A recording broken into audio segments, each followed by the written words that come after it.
Dahil doon Sabi yun. naman yung kay Marcoleta, hindi mo naman pwedeng sabihin na lahat ng iglesia sumasang-ayon sa kanya. Correct. Si Tonyeng nga eh. Si Tonyeng, ano siya? Disapprove sa kanya si Katunying. Oh, di ba? Hindi lahat ng iglesia, porke iglesia si Marcoleta, sang-ayon lahat sa kanya ng kareliyon niya. Hindi. Oo. Hindi ganun. Kaya nga, minsan dati mga sinasabi ko, hanggat maaari, huwag tayong magalit sa iglesia. May mga ngilan-ngilan lang dyan na percent lang. Ang gusto Konti lang, oo. Pero in general, hindi lahat. Correct. Diba? Oo. Hindi lahat.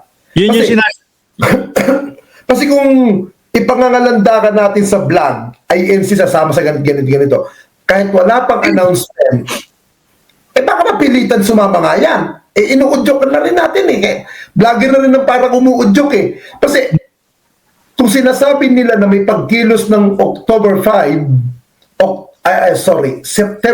November 5, saka November 30, then araw ng Bonifacio Day, dapat ngayon pa lamang nagdi-declare na ang INC, naglabas na ng opisyal na pahayag. Hindi naman ganun kadali ang pagpapalabas ng circular na basta ka lang magkikilos ang rally ng ganun-ganun lang. Oo. Alam, religious yan. Lalo na, address na ngayon. Yes. Siyempre, aasikasuhin pa yung mga trabaho niyan. Ano? Yes. Papaalam ako, ganito, ganyan. Alam, di ba? At yung mga kukunin na sasakyan, di ba, gagamitin. Hindi naman ganun. Saka, ang iglesia, alam naman natin, pag nagparali sila, may 1 buwan ang pagitan na announcement bago yung event.